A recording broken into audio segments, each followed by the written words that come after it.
I want the knife. I want the knife. Golden Child.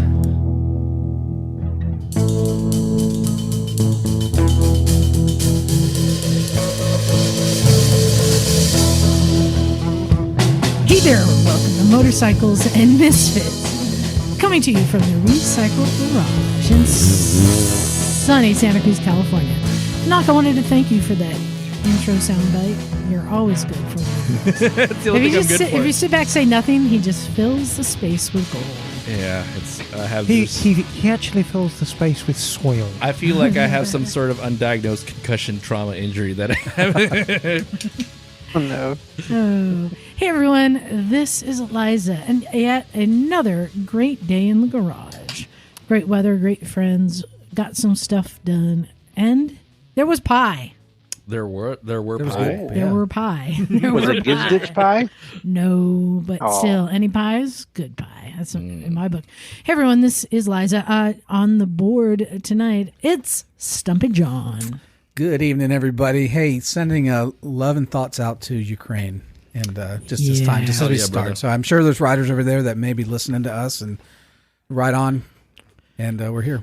Yeah, well, you know, Women Rides World Relay. There was the whole Ukrainian contingent, wasn't it, Liza? Yeah, and actually, I've been seeing some posts coming through. The woman who was our ambassador for the World Relay, her motorcycle club is housing people right now. They're taking people into the clubhouse to keep them safe. Very good. Yeah, so there's stuff going down. Yeah. From 2 wheels to 30 round mags. That's what's up. On the Classy Girl couch, coming back because we missed her last week, it's Miss Emma. Aloha, darling. And yes, you can be reminded that there can be too much of a good thing. So I'm back this week. The Pretty Girl couch is much prettier this week. Oh, thank you. This is the Classy Girl couch. Oh, Pretty Girl couch is the one that's in when the Emma's garage. on it, it's classy and pretty. Yes. Oh, tra-la-la. He Yes. wants something. Here's how you remember the difference. The Pretty Girl couch, Emma sleeps on, and the Classy Girl couch, Haley has slept on. Oh, okay. Yeah. All right. Yes. Yes. Joining her on the Classy Girl couch tonight, it's not. Hey, it's your number one classy girl. What's up? How you guys doing? I'm back, baby. Yeah, Bit. you are. I'm going to be here for the whole show since somebody hammed and haw about some bullshit every time. That's okay. It's okay. We'll get to that. I do appreciate your you liking me, I guess. Yeah. Your fans cry out for you. My God. I have fans.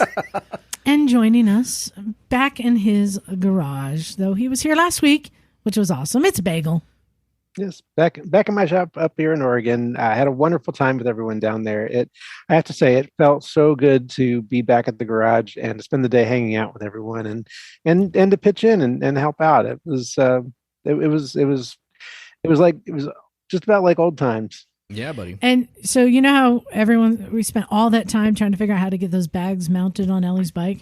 Yes. Yeah, Emma had it all stripped apart and remounted properly in about 30 minutes. Oh wow! I would love to know where we went wrong. Yeah. So she's also afflicted with pretty girl syndrome. Or you're susceptible to pretty girl syndromitis as well. At least Ellie was last week for sure. Yeah, for sure. And then coming in late will be Jim, who I'm excited because he did some stuff last week and has some stories. There's a flaming tire story. Oh, so he was on BLM land, huh? Yeah. Yeah. Yeah. So he's got some great stories. We have such crazy times at AMA Vintage Days. This seemed even crazier. Nice.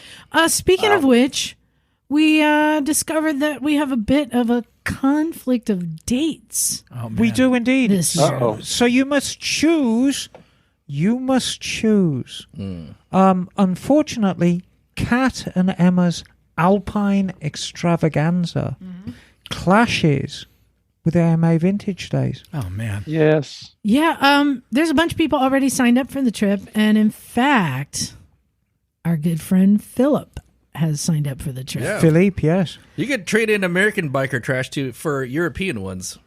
Dude, if you've ever been around Phil and Emma together, like it's a spectacle. Like Wait. that's a show. Phil Waters is going. Yep. Yeah. Yes, sir. Oh wow! Uh-huh. So is he skipping out on Vintage Days? Well, Yes. he unless he figures out how to Wow. clone himself in the next 3 or 4 There he months, is. darling. What's up, Bing Bong? Hey, you're good. Yeah, so he's going. Drinking champagne. Yeah, so it's at the same time as Vintage Days, which Phil always hooks us up, takes care of us. He's like, oh, no, the rest of my crew will take care of you. Like, okay. You know what you could do is you could wear Wow. like camo shorts and like motorcycle boots and pretend you're Phil That's right. and just like yell at everybody. Phil does such a good job at taking care of us. So we're going to be in the hands of the rest of the Cleveland Moto crew, which I can always rely on Johnny Mac to feed me. He is good for that. He's good for liquor, he's- too. Yes, Oh, yeah, he is good. So that'll be interesting. So some of us will be at Vintage Days and some of us will be in The Italian Alps. Bagel, which one are you going to be? I'm most likely going to be in the Italian Alps. Wow.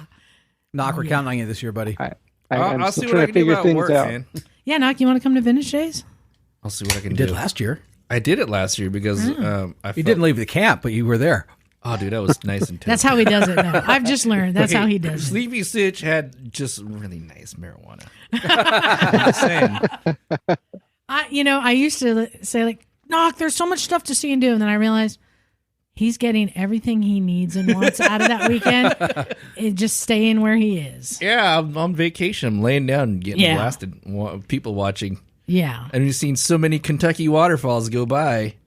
That's a mullet if you don't know what that is. Hey, Jim, how you doing? I'm doing great. Oh, you'd be doing better if he unmutes you. Oh, hello. Oh, there you are. Hello. So we were just talking about Emma's trip to Italy is at the same time as Vintage Days. Oh, gosh darn it. And Phil signed up for her trip. Well, duh. Yeah, I know. So for anyone who wants to go to Vintage Days, some of us will be there. And if you want to go on, it sounds like, Jim, I was like, Emma and Phil in the same place. This is a must see. It's a must experience. And and I'm sure, how many years has Phil been going to AMA? Probably 30 year, right? Some crazy amount of time. But if you were going to take a break for 1 year from AMA Vintage Days, I would go with Emma and I would ride in Europe and experience all it has to offer. Phil and Emma, they have fun together, Yes. but Who doesn't? It also becomes like, I don't want to say, they're It's not trying to definitely a one up thing. each other, but they just get so deep into conversations because they realize they speak each other's language. nerd out. Yeah, You know what I mean? Pinballing off each other. It's fantastic. Well, I remember riding back in the rain. We were leaving AMA Vintage Days, 4 or 5 years ago. Yeah. And we were riding back in the car to the airport or somewhere, and Emma and Phil were in the front seat discussing Suzuki dual sport bikes. And it was I'm like, I think I recorded It was like 30 fascinating. seconds. You and I just sat but I'm there like, watching. it's like coffee with a comedian, but it's coffee with a comedian that also are really smart motorcycle people. So, Emma, Yes. now since this is your trip, do you want to tell people any more information about it? Or Yeah, where they so can go? here's the pitch. If you haven't heard, I know you talked about it last week. So this is a week-long adventure. The trip starts in Munich.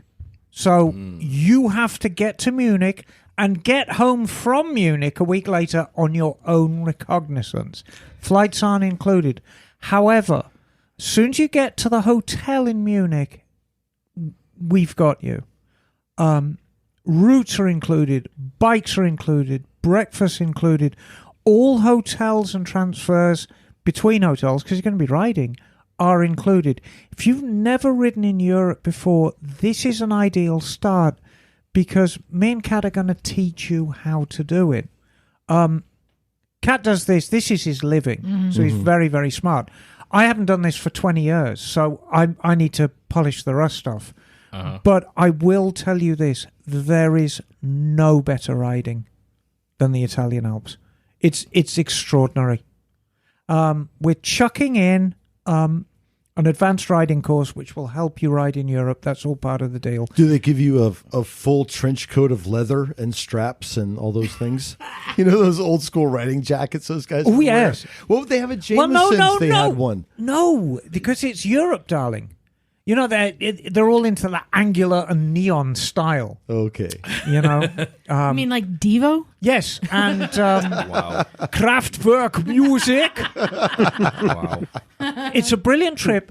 The price point is fantastic. I mean, it starts at $2,500.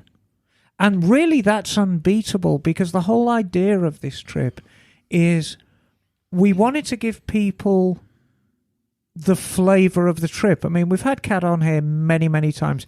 We always get the same emails afterwards. I would love to go on one of Kat's trips, but they're just so expensive. Okay. And I mean, if you're dropping 10 large on a trip, that is quite a hit. So this is an affordable entry into that world. So yeah, I have a question. Like, how did this come about? You just like give Kat a call and say, No, hey, no, let's no. do some shit? It was the other way around. Oh. It's all Kat's idea. Okay. Cool. It's absolutely 100% Kat's idea. I'm not taking any credit for this at all. And you're just like, all right, let's fucking do this shit. Yo. Yeah, Like, Kat came up with this pitch to me, and he said, "Look, I really want to make a trip that is tailored more for the working man and woman because." It's for the misfits. It's like all of looking them. around at All us. of bunch of them. fucking bums. Just kidding. It basically, if you're dropping the same amount on a trip as you'd buy a motorcycle for, that's a tough decision to make. Mm-hmm. However, we've kind of pitched the price that theoretically it's affordable to anyone. You might have to, stretch your credit card a little bit. Generally, a flight from America is going to be about $1,000 to $1,200 into Munich. So you need to find that. If you're already in Europe, if you're in England, I mean, as far as I'm aware, you can fly to Europe for about 50 quid. Mm-hmm. So flying around Europe's very, very cheap. But there's no reason at all for this trip to cost you any more, even with a few upgrades with a bike, than $5,000. And that's going to get you the flight. That's going to get you the trip itself. That's going to get you some killer meals. I think what might add on to the trip is your waist belt or your whatever call it, because Kat knows how to eat, man. Right. I watch his tours through Europe, and that dude knows how to eat. So I'm glad you brought that up. Breakfast is included every day. It's part of the hotel, and we're staying in nice hotels. Because you should know me, I do not camp. I Sleeping on the ground is not vacation. I camp under duress. Well, I've also seen you camp under a fucking bus. So come on, careful now. That's a trauma response, actually. But trust wake me, up with a jug full of gin. I would rather. Yes, exactly. Gin for breakfast, darling. It's was okay true. with me. But I'd much rather be in a nice hotel. So we're staying in very, very nice hotels. It's a very safe environment. If you're a woman, you ride on your own, and you've got a little bit of trepidation. Okay. Come on this trip. It's absolutely the trip to come on. I got a question for you. Yes. When's the last time you've been to Europe? God, over 20 years. So this is going to be like a little bit of a homecoming to the absolutely, quote-unquote, like Europa motherland kind of a situation. Yeah, I know, but it's the Alps. So the same thing will happen as always happens. My eyes will roll back in my head, and I'll see red, and off when I go. you go through customs, you'll have to squat and cough. Yes. You can't take this with you. Not with that attitude. Oh, Well, okay, I can tell you that we just announced this trip a week ago, and it's already half filled up. Right. Holy shit, son. Dude, Yeah. Kat got his shit together. So let me give you some numbers. There is a minimum number. And in order for the trip to work, we have to have 10 people. Well, 7 have already signed up with an 8 potential now. Get in and on that shit. Get in there. The maximum number, originally the maximum number is 15. Kat has told me we can push it a little bit. Mm-hmm. It all depends on availability of bikes. So if you're vacillating, just get stuck in. My promise to you, I know a thing or two about keeping myself and other people safe. this is the safest trip you're going to be on. I absolutely promise you. If you have any worries about riding in Europe, about being in Europe, about the culture being different, about the money being different. Well, the language is the big one. Exactly. Because I've ridden through the UK, but they speak, freedom language. Well, yes. You know what? Like, if you've But this is the trip to go on. Hey, can we get Patreon money and sponsor Knock? And strap a GoPro to Knock and send his ass to Italy for 2 weeks? So, you know what I think is funny? Knock that, in Italy, dude. that you promote the love safety that. of your trip, and on our trips to Pakistan, we promote the lack of safety. Yes. Look, look. You can't even ride through the Santa Cruz Mountains without having a gun pointed at you. You're in no position to talk about safety. So look, I heard an armed society is a polite society. Ain't that allegedly. So let's have a look here. I need to go to... So yeah, as far as the language barrier goes, your average cell phone with a Google, it just like auto translate. Just say what you want, and it'll do it in German. Yeah, but like when you go into a store and you want to get some food, like hey, I want to get some bread. I guess I don't know. Yeah, if you're in Germany, you do the translate to German, it'll just Just hold your phone. Yeah, up well, and be it'll say it and also text version of it too, that's so cool. you can just show it to them. Right. And if I go on a Bagel trip, speaks like 7 languages. So I'm going Right, to if I read go on you... a trip, you'll just have me there. You just have Bagel. So, the entry-level bike, I think it's the F900R is the entry-level that's what he bike. said. Yeah. Bagel, Emma? you should get a small bike and just fucking do it, man. I'm working on it. I- I'm working on it. I just want to say That's for the cool. record, any trip with Bagel knows how to party. Oh yeah. Oh yeah. Yeah, so Bagel, do not downplay. No, Bagel knows how to You roll. know how to have fun. He's like the Def Leppard of scooters. Right. and Germany is like a second home to me. So There you go. Yeah, there you go. So, there's the pitch for the tour. It's really a no-brainer, and it gives you an idea. I haven't set foot in Europe, on that side of Europe, for over 20 years, and it gives you an idea of the esteem I hold Cat in and his organizational skills for the tour. That I'll do it. I mean, look, bros, most of us live measly 79, 80 years. This is a good experience for $5,000. You know what I'm saying? You should just go on this trip. Well, it's, and do it. and like I say, the trip itself starts at 2.5. $5,000 is your top line. That's going to be your flights. That's going to be your food. That's going to be gas for the bike. It's going to be everything. It's the cost of a used bike. Do you get to wrestle with olive oil and stuff? I can arrange that. Okay, good. That might reduce your costs. You know how to suck a dick. Oh, my God. I know. Sorry. I wasn't quite talking about that. So, Emma, I put the link in our show notes. The link. Oh, to sign up. fantastic. So, It'll be in the show notes. it'll be in the show notes. So everyone here listening should know how to find us on social media. Yeah. You'll find a link. Look through it. If you have any questions, reach out to me. My Instagram account is EmmaBooton1962. A couple of people who've signed up for the trip are already contacting me through my Instagram. It's where I post all the Mototown stuff. Rad. So if you've got any questions, reach out to me there. Reach out to Kat. It really is. It's going to be a great trip. The only criticism, I think we're all going to find it so short. It's only a week, but man, you could spend 6 months out there and still have a good time. He said there was a possibility of extending too if somebody wanted to. I think. Didn't he say that? No. Hey, I'm trying to break the code on your email address. EmmaBooton1962. Is that the year you graduated from college? No, that's the year I turned 100 in my second life.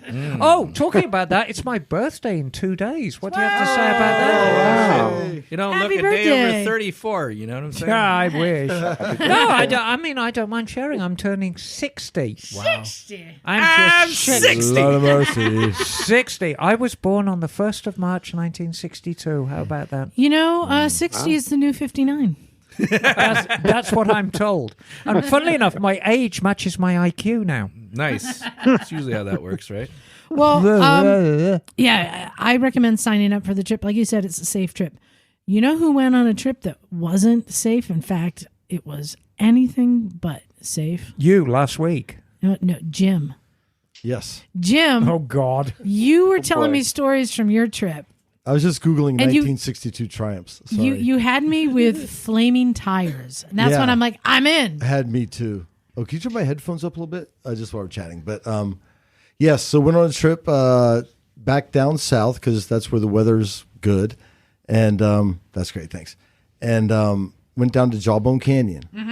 I was weighing because Jawbone, all these areas are very different, and I thought about going to Johnson Valley, but that's another like almost 2 hours south. Where's Jawbone near? So if you go to Bakersfield, okay, and I'll tell you what, Bakersfield moves America. It does. But go to Bakersfield and then go east. It's the northern part of the Mojave Desert. I'm looking at it right now. Yeah, you start bounding up towards Ridgecrest. Is that where the airplane junkyard is? Yes.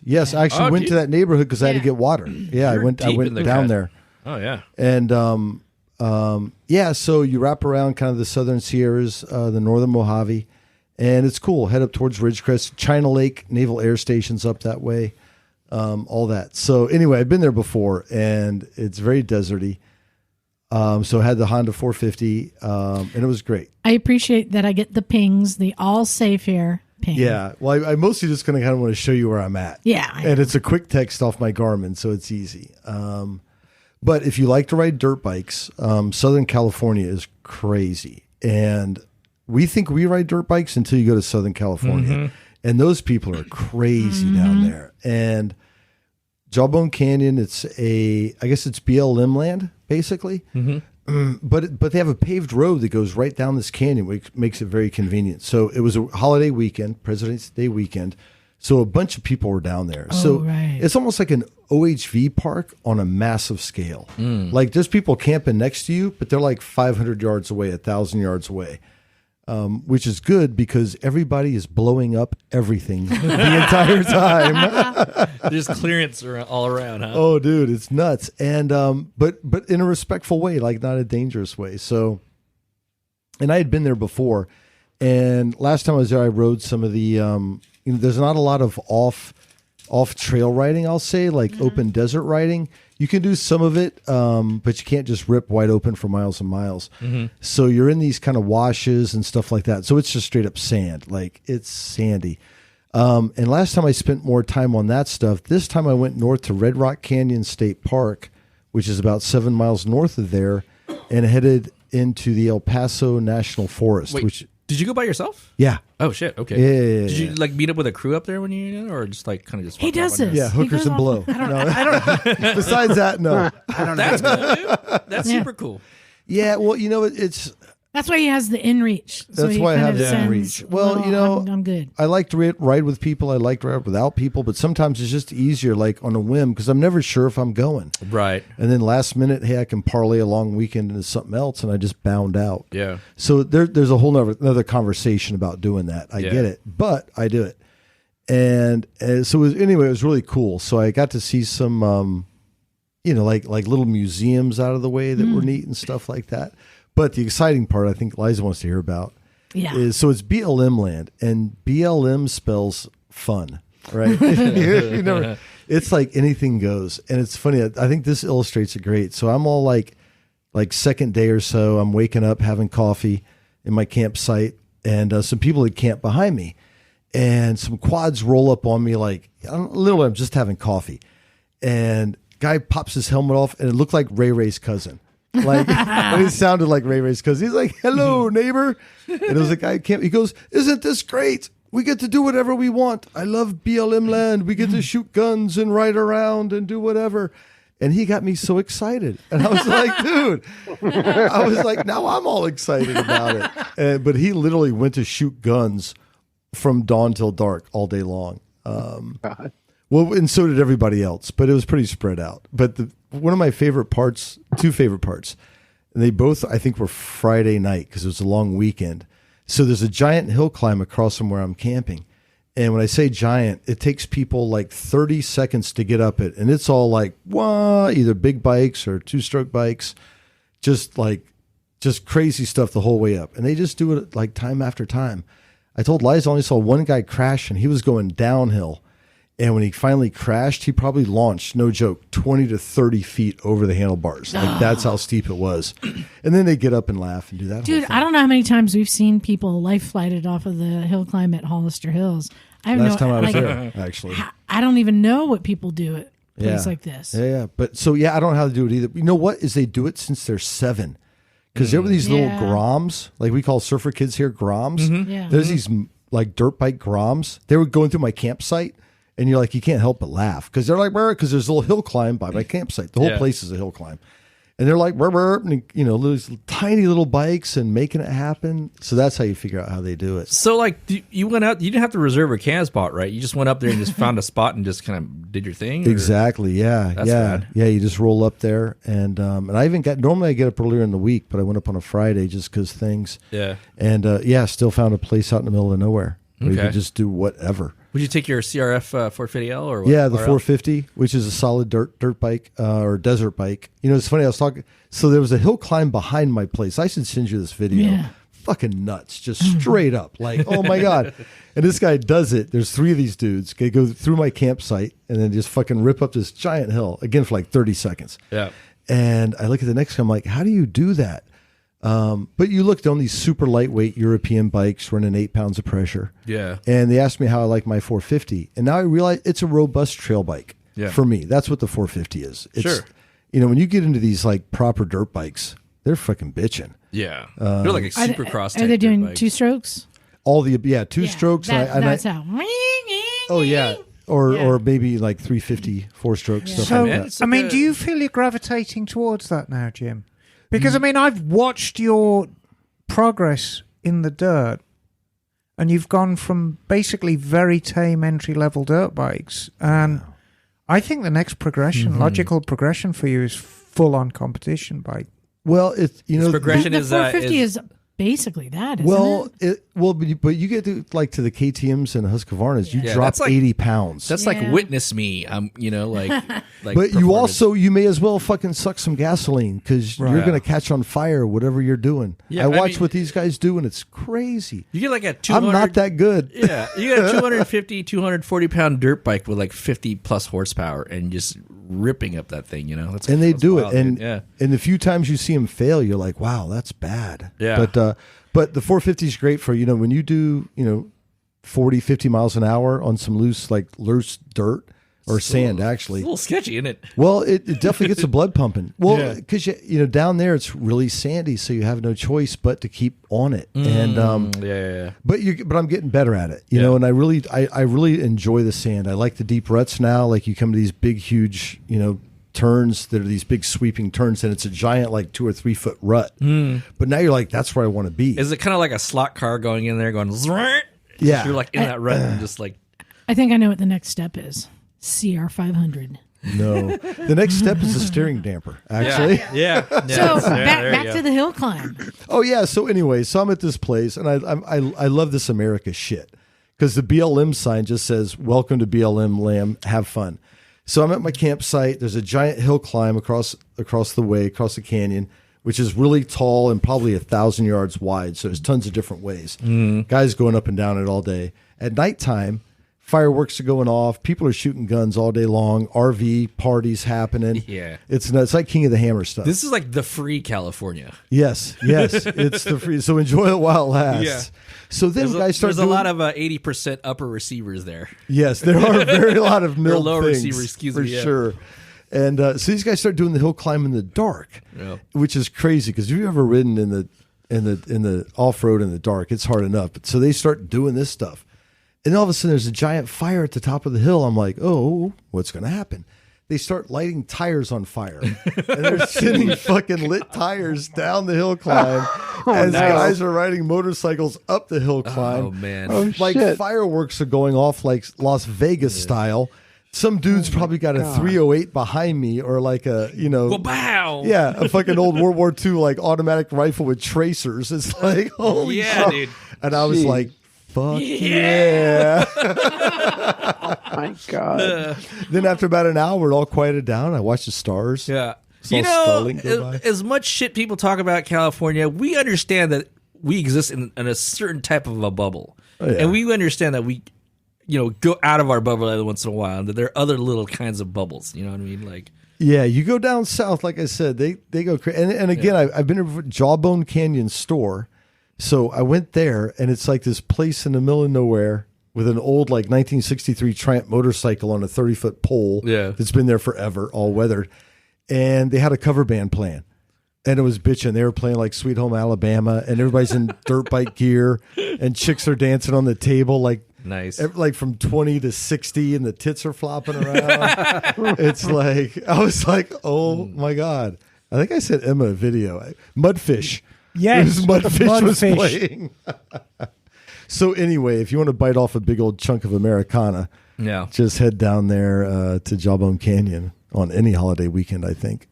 That sounds pretty dope. Yeah. Dude, that sounds so much fun. Wow. But I'm really glad that you have kind of discovered this thing that you love doing, and you've kind of dialed it in too. It's cool. Well, it like I said before, it's just the sense of adventure.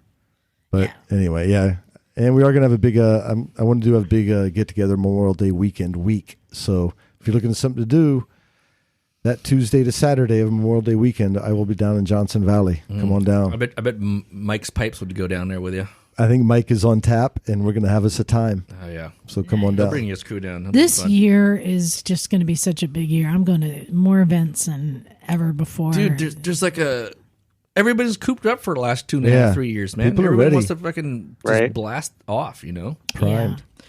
Well, one of the things I wanted to share, when we're out in the garage helping people out, I find I'm repeating myself often. There are things that, as experienced bikers, that we've learned, and that people who haven't experienced it yet haven't really learned what are the things to avoid or not do. And I thought I'd take a moment and do a little segment called the Ancient Biker Wisdom, where we're going to share some of these lessons we have learned. And I've got a list of them I'm going to read, and then you guys can add to it or comment on them. Should we put a disclaimer that some of this stuff might get you killed or maimed horribly? No. Look, these are simple things. People understand that any advice given by the Misfits could end in death. Yeah. I feel like I want to hear the Benny Hill theme playing all of a sudden. No. These are some simple things, but it's we're passing on this wisdom.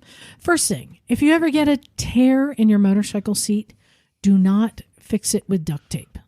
Yeah, okay. Right? We've all been there, right? This is a mistake. Jim, you haven't made that yet because we've saved you from it, but many of us. I've never had I just kind of let it roll, man. And the reason is that duct tape starts to move around, and now you've got sticky stuff on your seat, which transfers to the ass of your pants, which then picks up everything you sit on, and it ruins pants. So just don't do it. Pro tip, you could probably go to a microfiche for that particular bike and just get the seat cover. You might end up get a like seat cover. $50. Or just take it to an upholsterer. Did you say microfiche? Microfiche. Wow. Yeah. Hey, I had classic dating myself. Dude. One of my friends had a scooter with a torn seat, and he was going to duct tape it. And instead, I'm like, just go to the thrift store and get like a sweatshirt. Yeah. And just slide it over. A sweatshirt. Oh, that's almost sweatshirt. worse. But I'm like, it's Just acknowledge it and move on. Yeah. Just be like, I just punched a hole in your seat. Sorry. Okay. What exactly is wrong with a trash bag? trash bag works too, but It's sweatshirt slippery. is just They're slippery. comfortable. All right. So another thing that we see people do often is when working on their bike and they're new to working on their bike, they do everything they can to avoid removing the tank. When removing the tank will make the job so much easier. You guys have seen it, right? There's just no way I still do for it. the I most still part. try. Just But there's no remove the tank. Pull the tank. Pull the tank. It's not that hard. I don't know. You ever seen a modern sport bike? A modern sport, Yeah, it's kind of fucked up well- on the modern Well, then sport you're pulling bike. plastic, which is a whole nother. Yeah, but you're already there at that point. Here's another one I've seen. Everyone I know, I don't know if Knock would be included, maybe, who says, I got a supermoto and I got an extra set of wheels so I can take it in the dirt too. Everyone I know who's done that changes them once and never does it again. Yeah, that sounds about right. Right? You got a 21-inch front wheel? Dude, I got the dirt wheel set. Oh, you I fucker. have not Never put it use on it. my bike. Never. Because John was like, yeah, I'm looking to buy this bike and it comes with 2 sets of wheels. I'm like, don't do it. Everyone do I it. know has never used that extra set of wheels. It Yeah. just sits there taking up space. No, I'm not buying it for the extra set of Right, wheels. dirt. Buy two bikes. Exactly. Buy 2 bikes if you want Or two. sell, two or different sell the things. wheels. So Another one, and some people disagree, but this is a lesson I learned. Don't put a tinted face shield on your helmet thinking that I'm going to swap it out with the clear one at night. There are some people who actually carry two and swap them out. But no, in general, because that first time you get stuck out at night with that tinted face shield, have to ride. It's a pain in the ass. It's a pain in the ass. Horrible. Just wear glasses underneath it. Just wear glasses or get the drop down ones. Yeah. Or transitions one. I love my transitions one. Yeah, there you go. Oh, and here's another one. I think Emma will agree on this. Please do not chop up a perfectly good stock bike. I agree with that. It doesn't matter what the bike is. If it is in good condition stock, don't chop it up. Does it depend? Does this contingent on like the price range you bought this bike? No. Even if it was a free bike, if it is stock, leave it alone. Okay. And when I say good condition, but because there's so many bikes out there that are cracked, Emma, scratched. How many bikes have you chopped up in the last 5 years? Well, there's chopping up and then there's chopping up. It's very, very rare that I actually chop them up. Yeah, you're unchopping them. You're restoring that shit. Right? Well, the Gucci. How did the Gucci start out? The Gucci was unchopped. It was just from it was declothed. And the Trident, you see, the Trident's a Trident. Theoretically, I could get the Trident back to stock with quite a bit of work, but I could make it stock. But Emma is she's a master mechanic. Yeah, she's a master mechanic. Yeah, most people don't. Yeah. They get a bike and they're like, I think I'm going to turn it into a... No, don't. If it's a good condition stock bike, find a bad condition stock bike. If you go on a stock CB750, if you go onto Craigslist or Facebook Marketplace, there's any number of half-finished cafe racer projects, lowrider whatever. Half finished because people get out of their depth. Don't cut up bikes. Don't cut up decent bikes. Think very carefully before you do. Well, on the backside of that, any accessory you put on your bike is not going to increase the value of your bike. True. For the most part. It doesn't increase the value 1 cent. It may increase the desirability. Right. If you're looking for KLRs, well, KLR 1 is completely stock. KLR is completely stock but has bark busters and a brush guard on it. The second one isn't any more valuable, but it may be more desirable to you. Yeah. But the accessories aren't adding value. And especially any engine upgrades, any cams or anything, if you do that, you're going the other direction in terms of value. Right. Because you don't know whoever did the work. And then the last one I have is fairings. I was talking to Terry today, and he said when Craig Vetter was coming up with the first fairing, people said they needed it to be easily removable because they were only going to put it on when they did long trips. But what ended up happening is people put them on and leave them on. Any fairing, once you put it on, it's just going to stay on. Yep. Don't worry about having something you can remove. It's just going to stay on. Right. These are things that people have, like these plans or intentions that we see over and over and over. And I just wanted to pass on some of this. Did you have any others you wanted to add?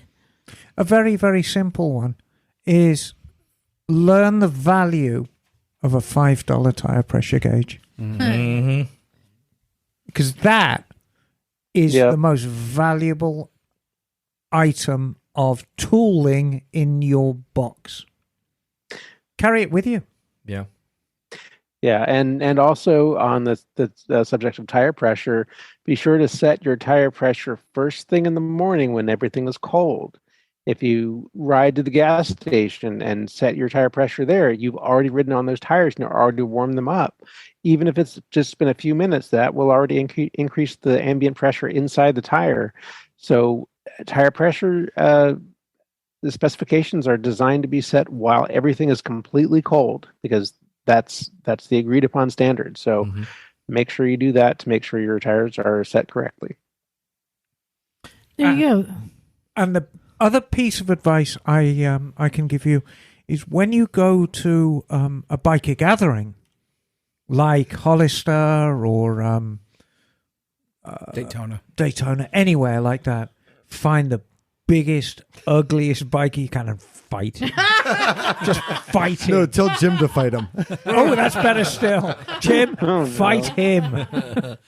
Yes. Especially find the guys with the 3 patches. Yes, exactly. There you go. We're gonna like really suntan in February. Yeah. So if you, listeners, have your own ancient biker wisdom, send it to us at recyclemotorcyclegarage@gmail.com. We'll share it with everyone. But these are things I just see lather, rinse, repeat. I just see it over and over. Yes. You guys ready to play a game?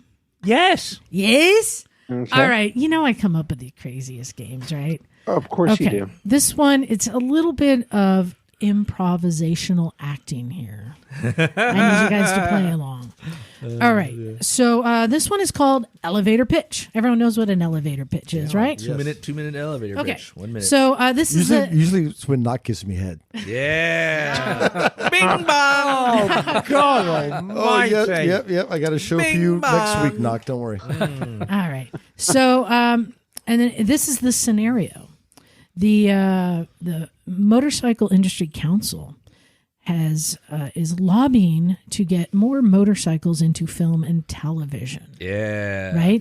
Because it will improve rider awareness and also help create new riders. Plus, it looks cool. All right. So what they're doing is they're going down to Hollywood and they're pitching to some TV and movie execs some remake movies that had iconic cars in them, but now they're going to be done with motorcycles. Dude, Bullet on Super Motard. Hold on. So Yeah, I have a list. I'm going to give you the movie, and I need you to replace the car with a motorcycle. Tell us what motorcycle is, and give us the elevator pitch for this movie. I like this. Now, Knock. Bullet was on the list. You going to take this one? Bullet with some sort of like super motard KTM fuck off motorcycle, or maybe even like a 2-stroke KX 500 or whatever, or a CR. Well, Bullets involved 2 cars. So what's the other motorbike? Oh shit. Wait. So the Bullet movie it had a Mustang something and a what? It had And a a 390 Mustang Fastback. Yep. And then a Charger, which some people said had a 426 ME in it, and it didn't. It had a 380. Wow. It had a 383 Hold on, wedge in it with a 4-speed. I feel some sort of like Harley flat track somehow. Driven out of a fucking like a showroom in some weird kind of No, weird an lawless way. Indian blobber. Can I offer this? Sure. Remember the scene where they're chasing each other and the bad guy flips and blows up? Yes. What would be those 2 motorcycles? So a Honda Unicorn Motard, and then what would be the chase vehicle? Oh geez, what would be like an ST 1300 or something? What about right? like a live wire? Oh yeah, that'd be interesting. I mean, like lithium battery fires are pretty dope. Or no, actually, oh yeah, there's so many. Yeah. All right. So that sounds interesting. Yeah. Okay, thanks. Jim, Oh, yes. how about if I give you A dirt bike. Vacation? Oh my the original one? Let's do a remake. Dude, that's a no-brainer. It's a KLR. It's the ultimate dad bike, dude. I'd be sitting at a traffic light, wanking it to like some hot Give chick. me a pitch for the movie. Oh, for what? Why that should be in there? Yeah. Oh my god! Just Wait, what year give me was this movie? a 1983? description Oh my of the God. movie. A vacation. Yeah. So imagine this: Yeah. bombing across Ohio, Yeah. motor purring between my legs. Pull up to this hot chick in a Maserati, and she's eating a pimento cheese sandwich. Yeah, and I rev my KLR and come in my pants, and she throws up in her seat and drives away. I want to see that movie. Let's make it. Okay, that's okay. I think that's a winner, Jim. All right. All right. John. I don't want to follow Jim. John, how about Back to the Future? Ooh, Back to the That's a Future. good one. So, Oh man. So check this. It's a movie about a 60-year-old man who goes out and buys a Triumph Thruxton, Oh, okay. and then goes back and relives all the places of his life including the place where he first became deflowered. Oh. A coming of age story. Did he have a pimento cheese sandwich? No, a gardening story.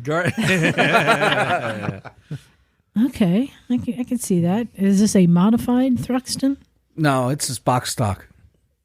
All right. He's an old man. He's not going to change things. I don't know if I want to see that movie. I want to see Jim. It's like driving Miss Daisy almost. Well, it's got to have a flex capacitor, right? There's a fight scene at the end of mine, too. Yeah, getting drunk and fighting with yourself. All right. Hey, Bagel? Yes. I'd love to see a remake of Christine. Ooh. Tell me about this movie. Damn, what kind of bike is that? The scooter All right. version. I think, okay. Oh, man. Well, that's the car was a 57 Plymouth Fury, supposedly. I think it was a Plymouth Belvedere or something like that, actually. But in any event, God, that'd have to be an American motorcycle from that era. Was Indian still making bikes? No, they were done. Right. But Yeah, you could do it. No, Could be an AFM Harley. You could do a Harley. But I mean, you could do like an early Sportster, maybe. Yeah. Like a Sportster that's possessed and has like these evil headlights.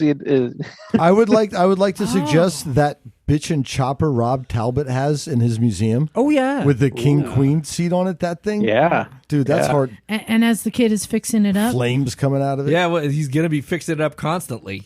Right. No, I mean, it could bite him and bite his fingers off while he's working on it. It could be the Captain America's motorcycle second movie.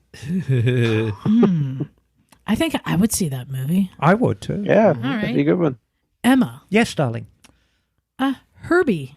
Herbie. The Herbie franchise. I think it's time to bring it back. Wow. He could pop a wheelie. He could wheelie Wednesday. Yeah, no, forever. and I think, you see, the obvious choice was always Herbie was German cars. So you think you'd pick a German bike. Mm-hmm. But I think that would be a mistake in this case because there is no better machine than a Pacific Coast. And so you have just so bear with me. No, that's so bear. It does have that same exhaust. Okay, note as a Volkswagen. I need you all to shut up and listen. Let's hear to your me. pitch. So there's this meek-mannered librarian who really has problems connecting with the opposite sex, and he's shuffling along. He's very, very dejected, and he sees this rusty, crusty Pacific Coast leaning up against a wall, and he decides to save it. But the Pacific Coast, she's been inhabited by the spirit of a geisha girl. And so, yes, and so she teaches him the ways of love. Oh. And he keeps all these fantastic sex toys chilled in the trunk. How have we ever never heard this story? No, before? I'm not done yet. Because that's a big ass trunk. Wait, would the subtitle of the movie be Herbie the Love Slug? Yes. And so, Love Thug. So, this Pacific Coast, inhabited by a geisha girl, teaches him the ways of love, and he becomes a complete player, and then gets a really nasty STD and dies. I got your leading man. It's a tragedy. I love It's it. Rick Moranis. Oh my God. Yes, Rick Moranis. Honey, I Shook the Kids there. No, Rick Moranis. it's Rick Moranis wearing the helmet from Spaceballs, but Running painted around white. saying, "I am the keymaster." Okay. Ooh. Would you see that movie, Fucking Liza? Rick Moranis. Yeah, I'd see that movie. I would too. Hey, Jim, I can't get past Rick Moranis. how about Dukes of Hazzard? Oh, yeah. Oh. Oh, what's that dude you see on the Instagram? Ronnie69. Yeah, There's this fool who rides I think it's a CR 500 Yes. maybe. And he's wearing the fucking overalls Yes. and a helmet with its half cut off, and he just rips. I thought he was like a parody, but we saw him at Red Bull Straight Rhythm, and he's a straight up legit racer. Dude, I don't know much about him, but I Yeah. see some. But there's Ronnie69, Google or whatever, and And what's he riding? it looks like it's like a CR500. or a CR250. Oh, so the General Lee is now a CR500. He's riding in the overalls, and he's got a bandana, and he's got his helmet looks like he took a angle grinder to it and cut it off here. Oh, yeah. So his whole bottom jaw is exposed. Interesting. And he just rips like all over the place. And he's running from Boss Hoss. It looks like a great bad idea. Okay. So I'm going to show Knock a video. I love it. I love it. Okay. Let's see. Who's next? John? Yeah. How about let's go with Beverly Hillbillies. Man, the KLR's been taken. Yeah. I know. Beverly Hillbillies. So, okay, the Beverly Hillbillies. I feel like where did they come from? Tennessee? No, Alabama? Tennessee. Tennessee? So a family falls into got inherited a fortune they didn't know. Mm-hmm. So they decided to move to Beverly Hills and pursue a career in movies. Mm. So what they did is they bought a Janus from and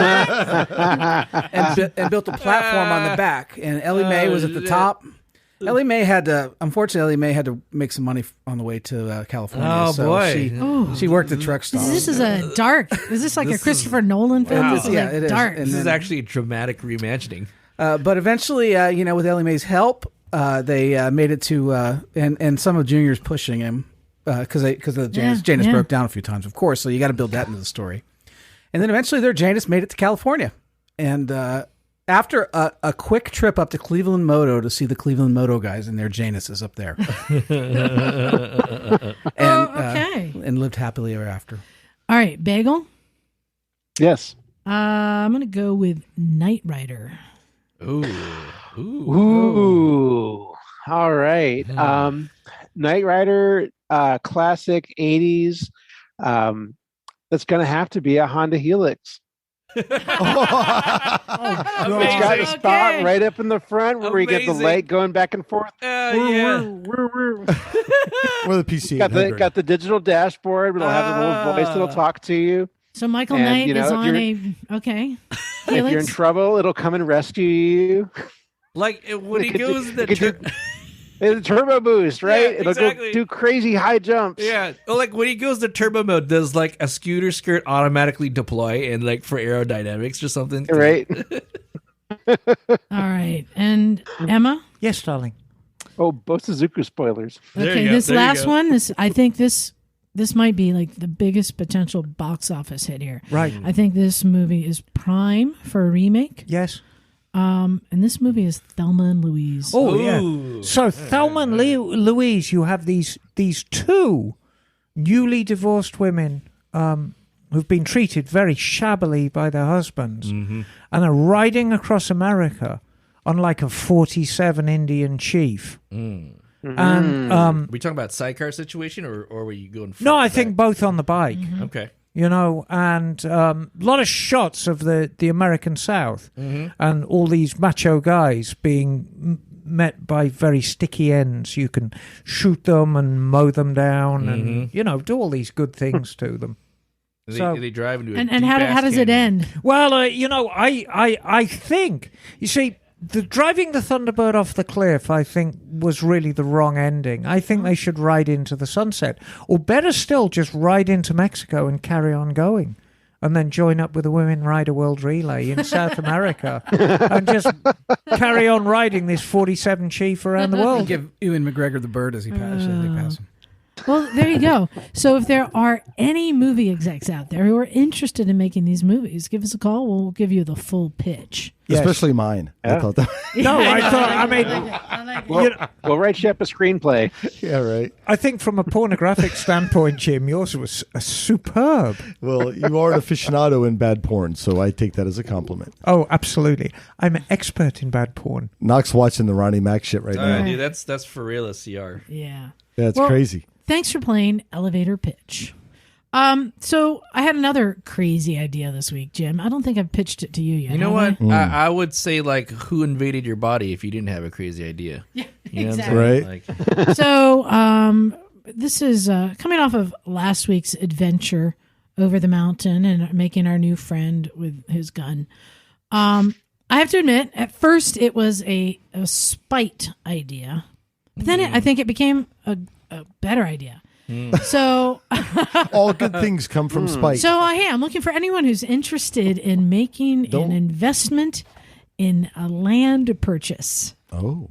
Ooh. Up in our hills? Misfit land. Yeah. Okay. So my idea was, I'm like, well, this guy says we can't be here because it's a private road for residents. I went, wait a minute. No, I'm in. I'm going to buy land. Resident. I'm curious. So I started looking out there in the hills. You got $250,000? Well, there's a plot right now that looks great.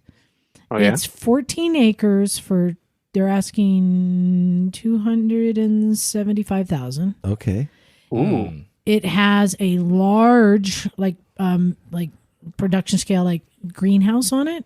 That could just be like an event space. No way. That's how we're going to fund everything. You kidding me? Like, 14 acres, have any idea the $275,000. It's got a well and a large water tank. yeah. Marijuana's and misfits. And it has solar I'm rich. solar bitch. power. And it has a creek and it has a redwood grove, and you can make trails and have like moto events, like have a moto camp there. How That's wild. far in bumfuck nowhere is this? It's 15 minutes from the Summit store. Yeah. That's Close not enough. bad. Wow. No. Yeah, Dude, that's actually not bad at all. pretty reasonable for If we could bring a container up there, make a clubhouse out of it, There is, so you can't build on the property. that's why I bring a container. But there is Right. an RV that is for sale separately. Oh, good. you can't build on. Why is it not zoned as a residential or something? Right. It's agriculture. So you can have horses, you can have growing. Tomatoes. Can I say I identify Tomatoes as a are horse, popular. therefore I need a barn for myself? Yeah. But I thought, But- you could have this space, and you can have moto retreats. You can rent it out to people to have like yoga retreats or wedding weekends or campouts or Bible camp or whatever. Like you can have this space that people can go out there and rent and have this private land. We need to build a motocross track. No, on there's that, going to be yeah. none But we of can that. also There'll be build. none of But we that. can We'll also go out there and build fuck around, trails though. all over it and have a moto riding place. Motorcycles, the misfits. Anyway, I think that's And good so Patreon. My Get the great Patreon idea was stuff to get going. like, I don't know, like 20 people who want to go in on it Yeah. and invest a little bit of money, which, by the way, is the money is just going to be invested in the land, not in the business. Yeah. Then if we can create income from it to pay for itself. So, this is zone agricultural. Yeah. Are you able to run a commercial business out of it, like a dirt bike park, or? Well, It's I not mean, that you can big. grow a legal pot there. Well, it's one of these 14 places up in acres, the man. mountains. You don't, you don't need that much for a motocross track. Well, how much of this acreage is flat? Yeah. So Do a your large research. pad, Do pad your is research. flat. Yeah. So anyway, and then there's an even bigger spot. It's 80 acres for like 650,000. You should buy it. Dude. But I figured that's so that was my crazy idea. I started looking at land and I'm like, this could be kind of cool. And I think if there's people who have like a need for like a retreat space, And a shitload of money. Yeah. well, like 15,000 per person to buy in an investment in land that is a solid investment. It's in the triangle between San Jose, Morgan Hill, and Santa Cruz. Can I offer my advice? Yeah. Wait for the bubble to pop and then put your money into it. Yeah, so I did some research last month. A plot sold. It had been on the market for over a year. They were asking $199, and it sold for $110 Not last bad. month. Yeah. Yeah, and this is an area where the fire went through in 2015. So it's a lot of cleared brush and stuff. It's already Oh, that's- burned. yeah. It's already It's very burned. important. You want to get the already burned. to Anyway, so California. that was my crazy idea. I don't know. We'll see. Dude, you can far-fetched. go out to the desert and buy the same shit for like $30,000. Like, swear to God, and it'll have. Not our backyard, though. I Yeah, took but you on the still. land that my family used to own. I did. I saw. know. What's the hurricane? Hurricane. I saw someone was posting pictures of hurricane not long ago. Looked Yeah. beautiful. So anyway, that's my crazy idea. Yeah, it's crazy. 80% So- lower receiver. Unless you start selling weed, I'm in. So Yeah. since Emma is back this week, I thought what a great opportunity Yes. to do another one of our favorite segments. Wrestle. Tell me why. Ain't nothing but a heartache.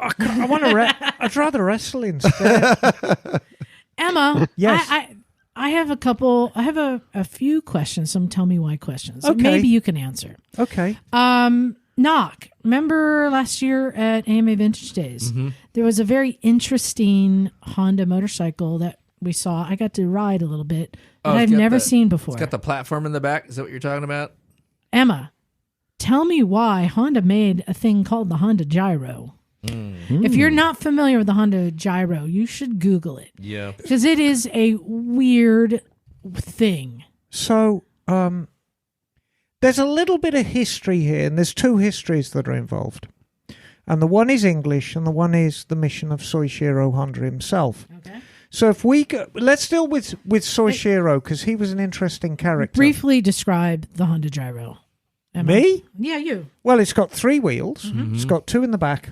And Step-through design. it's like a moped in the front, a step-through moped in the front, and then it pivots in the middle. And there's a platform in the back that you can put your groceries on and put... It's like a moped and a Tonka truck. There was one called the Road Fox, which I think is cool. So let's deal with Soichiro Honda first, and then we're going to talk about an English creation that was actually invented 15 years before the Gyro. And you're going to say, that is amazingly similar. That's amazingly similar. Are we sure it's called the Gyro, not a Gyro? So, Soichiro Honda's mission was always to make motorcycles for everyone. And he didn't care if you were young or old, he didn't care what gender you were, didn't care what occupation you were, didn't care what you wore to ride your bike. I am going to make a motorcycle for you. And a lot of times he got it absolutely right. The Honda Passport or the Cub is a perfect example. He actually took one of the things that many people are scared to death of is clutch control. Took that out of the picture. Still a manual transmission bike, larger wheels for rough roads. It was brilliant design. The Honda Gyro was a product of a think tank that said, well, there's people out there who were frightened of 2 wheels. So let's give it 3, but let's give it the cornering characteristics of a motorcycle so you can lean it. Now, ladies and gentlemen, I give you the Ariel 3. ARIEL 3. And you will see the same machine from 15 years before. I see it. Oh, yeah, the DNA is there. Let's be real. Honda made a mobility scooter before there were mobility scooters. Now, the interesting thing is the Ariel 3 was a complete flop. It's called a tricycle moped. As was the Honda Gyro. But the same theory prevailed. It was almost exactly the same in execution. It had a driving platform. Yeah. And it pivoted in the middle so you could lean it. And it was pitched primarily to people, mostly ladies, who were afraid of riding a motorcycle. The reality was it put off everyone, and it was a flop, as was the Honda Gyro. But Honda was convinced he could improve on the Ariel 3's design, and there was a market for them. It says here, I'm just reading... that the BSA Ariel 3 was such a flop that it contributed to the demise of BSA. It certainly did. It came at a very, very bad time. It was a very, very sad end to a proud company. Because this is the same company that brought you the Square 4. Yeah. So they fell a long way. It was like an image issue. Right, exactly. But so hopefully that goes a little way to tell you why the Honda Gyro came along and where it came from and the thought behind it. Well, the Gyro looks like a workhorse. You know, it's got stuff like a thing in the front. You could put a deer on it. You could stack stuff on it. Yeah, I figure like it's like a fleet vehicle, right? If your company has a large area of where you need to travel from point A to B carrying parts, and I think with a different market, it would have done quite well. I like the one with the ape hangers. Yes. And the giant lawnmower seat. Right. Yeah. You know, the idea was that the Gyro wasn't going to be a standalone vehicle. It was going to be a range of different vehicles. All right. Very good. Oh my God. I just found in 2019, do you know that Honda showed at the motorcycle show in 2019, the Honda Gyro E. There you Electric. go. Electric Wow. Gyro. Dude. What? I need one of those for work. I missed What? that. And grocery shopping. Electric business scooter with large rear deck realizes versatility and utility. And there you go. Interesting. There it And is. that was the original pitch. And that is on the Honda Power of Dreams Right. site. And that was the original pitch for the Aerial 3. Versatility and utility. All right. So, Emma, Yes. tell me why Right. the GB500 was a flop. Am I allowed to say it was a terrible bike? Come on, it's okay another with that. Honda. No, to be fair, let's go back. You know, Honda we're going to make a bike for everyone. The GB500, it had an odd image. Really? So it was trying to be something it wasn't. It was trying to be a British cafe racer from the 1960s. And the one market you could argue it was aimed at was deeply suspicious of it. So was it just considered as like a cheap knockoff? Well, that's the whole point. It wasn't cheap. Back in the 80s, you could buy a Gore Blimey 500, or for the same money, you could get a twin cam 750. Which would you buy? Yeah. The GB500 was a very, very expensive bike. And, I mean, the finish wasn't enormously special. It was a nice looking bike, but it certainly wasn't finished in any better way than any other Honda product. It had the XL500 engine in it, which was actually detuned a little bit. So, all wrapped up in a very expensive package. And a giant gas tank. So, I think it was... saying they're bad bikes, they aren't. I mean, they're not as special as they look. It's almost like they're cooler now than they were then. A lot of bikes are cooler Just now because than of they the were. look. Yeah. You know? You think they were just didn't time the market right? Because it feels like something like that would have sold better during the cafe phase. Yeah, maybe. But you know, it's when you laser focus on a bike for a specific group who are going to be deeply suspicious of it. That bike was laser focused. Towards British riders, and they were like, "Well, it's a Honda." So they just thought of it as it's contrived, like Yeah, a little trying bit. too hard, kind of. Yeah, thing. exactly. I mean, I remember when they came on my radar, like you could buy a crated one that's leftover stock, so no one could, bought for like a couple $1,000. And now they're worth double, triple Right. what they were stock. All right, one more. Yes. Tell me why the NR750 was made. What happened to that? Oh, that's a great. This is a good story. That is a great question, and it's got a very, very simple answer. What do you have in your hand there? I have an NR750. Yes, it's a model. So, for those who don't know, this is my favorite Honda of all time. The NR750 was a very early 90s. It was Honda's corporate ego trip. Everything they knew about motorcycles, they incorporated in a V4 with oval pistons. Now, the pistons actually weren't oval shaped. You know, when you were a kid, did you get those dates? Do you remember those boxes that you got dates in? Like the Mahuji dates. Yes.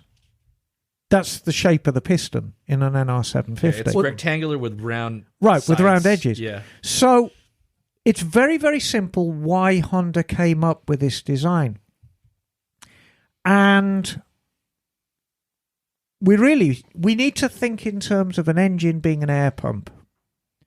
It sucks in air and fuel in one end, compresses it, ignites it, pushes it out the other side to do a complete combustion. Suck, squeeze, bang, blow. We all know this. Now, it stands to reason that the more air you can get in, the bigger the charge, the bigger the bang, the bigger the power, the more the thing's going to go. So since the beginning of time, manufacturers have tried to figure out a way of getting more air into engines. Now, so the first, if we think about this in terms of history, valves, intake valves and exhaust valves started off quite small, and then they got bigger and bigger and bigger and bigger. And then the cut of the cams changed, so now they got a higher cut on the cam, so the valve was opening more and letting more combustion mixture in, so hence more power. And then manufacturers started going to multi-valves. Right around sort of the mid-70s, there was this big push towards multi-valves. And instead of having 2 valves per cylinder, now you'd have 3, which Honda were very fond of. 2 intake, 1 exhaust, or 4. When you see an engine, there's always more volume in the intake side than the exhaust side because of inefficiency in the engine. It's not all power. There's heat, there's noise, there's friction. So you need more stuff coming in than you're going to chuck out the end. So the NR750 came about quite simply. Honda said, what is the maximum number of valves we can get in a circular combustion chamber? And they came up with a figure of 5. Yamaha. And Yamaha developed that further in their own. And Honda came up with the same equation, but they said, aha, if we change the combustion chamber from round to oval, we can get more valves in. So the NR750 had 8 valves per cylinder, 4 intake, 4 exhaust. So basically, it wasn't a V4 at all. It was really a V8 with linked pistons. And was it super fast? Was it super efficient? No and no. It's a very pleasant bike to ride. I like the whole idea that, like, Soichiro Honda hated the 2-strokes because he realized he can't get the same amount of power in a 4-stroke, so that's why the 750 was developed, right? Like, right, exactly. Yeah. But the reality is, if you're making power every other stroke as opposed to every 4th stroke, you're always going to have the edge with power. Yeah. But his idea, I mean, he was quite the environmentalist, and he understood that 2 strokes were very, very dirty. But the NR750 came about simply by trying to get as much of a charge, an intake charge, into that engine as possible. The hardest part of the whole process, and you've got to bear in mind that the NR750 engine was on the drawing board since the 1960s, but nobody figured out how to make the piston rings. Yeah. I was going to ask that was the hold-up, were the rings. piston rings. As soon as they figured out how to do the piston rings, it was a go. But the actual raw design for the V4 8-valve engine had been kicking around since the 60s, but that was the hold-up. I was just like, the irony of it was like he just eventually relented and like made the NR 500. They said, "Fuck it." Well, it's the only way we could do it, or as an NSR 500 or whatever it was. It was the NSR 400. Was it 400? Okay, yes. Yeah. Emma, I appreciate it when you share stories and drop knowledge on us, but I have to say, there's a reason I didn't do well in school, because the only thing I got from that is, that would be a great nickname for Mrs. Stumpy. We'll call her 2-stroke because she has the power on every stroke. Damn. Wow. What? Damn. No, that's all I got from that. I guess it's better than me being 2-stroke. 2-stroke joke. Yeah. 2-stroke Johnny. That's not my Nick. I think you should be Stumpy volumetric efficiency, John. There you go. Maybe because I have an oval ween. Oh Sounds my better God. than two You know pump what? dump. You know what we might need to bring back? You know what you missed, Stumpy? Years ago we did this. Remember when I had Knock, you were here for that. We had everyone measure and figure out what cc their dick I was. remember that. Oh God. Oh my God. Yeah. Yeah. I was outside the bell curve. I think average is like a 250 cc. What's great about it is like it's open to interpretation because you just have a fixed volume, and then like where that volume fits in a certain space, because you could have this really narrow fucking tubular thing or a pud like. Mine ended up being and- Kenny and- Roberts 752 stroke. Was it an arousal stating, or was it flaccid when you measured? Yes. It's never Yes. fixed. And those of us that have vagina. I mean, what does one do? Fill it with plaster of Paris and make a mold? I And guess then piston. I guess No, piston you sit on I Liza's don't seat know. and ride It would around be town. a reverse. It would be a Boolean interpretation. Well, no, I think you could make a plaster of Paris, mold of the inside, and then drop it in a saucepan of water and see how much We're water really- it Why don't you just find out displaces. what our bore? Like, are you over bore? You could send it to Honda. Third over. Yeah, but those Might are be opposite issues. One you Send want it to smaller, Honda. one you want bigger. We're really talking So, about this. so Emma, one thing I find interesting. So the technology in that was kind of crazy, and we've come so far with technology and, Yes. and all kinds of motors. John actually brought to me a couple of weeks ago. There was an announcement, and I'll be honest, I didn't see the significance at the time, but I want to let John pitch this to you and see if you guys see the importance or significance of this. So I'll start with a disclaimer. I don't know what the hell I'm talking about. So we'll just start right there. And I'm actually kind of new to the electric motorcycles too. So, but I was perusing on the web as we do, and they seem to make a big deal of this new motor that's out that makes it's by I can't even say the name of it. Bagel would probably could say it. But Koenigsegg? thank you. Oh yeah. Yeah, so you guys know Yeah. about this? So they've just built a tiny motor, but it makes 335 horsepower. And before you jump, hold on. And I was going to say this is electric, not gas. Right. Yeah. And 443 foot-pounds of torque, which arguably is a lot. So, Oh but yeah. it weighs 63 pounds. Now, I realize that there's a lot of limitations for that kind of horsepower in something like a motorcycle, but what's interesting about this is that it has a better sort of ratio between torque to power. And they have a way to sort of to shut off the high end and focus more on the torque and adjust that down. Now I know obviously you'd have to. I just wondered if there was anything interesting here that could bring another innovation through a tiny weightless motor almost. To Is a this motorcycle. significant, this announcement? Because people are like, oh, this motor has so much power. Sounds like a grinder. Hey. No, I don't think it's a significant advance in power. There are engines out there now that are as powerful. But with that weight, I guess, the power to weight ratio. No, I mean it's. I don't think it's revolutionary. It is an advance. It's not revolutionary. Evolutionary, if And I mean, it's anything, yeah. evolutionary rather than revolutionary. I mean, part of my question is if you could get 335 horsepower out of a 60 power motor, if you shrunk that down to 10 pounds, Right. you'd start getting into more. But I motorcycle. mean, well, just hang on. Let me play Right. devil's advocate here. Have you ever seen a V8 Evinrude engine? How tiny they are. I haven't. No. It's a two-stroke, yeah. Yeah. And it's like just nutty horsepower out of a very small package. You wouldn't want to put one in a bike because you would die. Yeah. You'd die by looking at it. But, big horsepower, small engines have been around for the last 60 or 70 years. It's what we do with them. Yeah. So I think as advanced as electric propulsion is getting, the internal combustion engine isn't dead and is not going to be. And I think it's very, very telling. Honda have no electric propulsion plans. None. So In either automotive or car. automotive or motorcycle. They have none. They're Wait, they had a hybrid for. I thought they're going for zero emissions by 2030 something. Is that their deal, or at least I don't know. Some company. It's not in house. Interesting. So Interesting. Bagel, is this a significant announcement?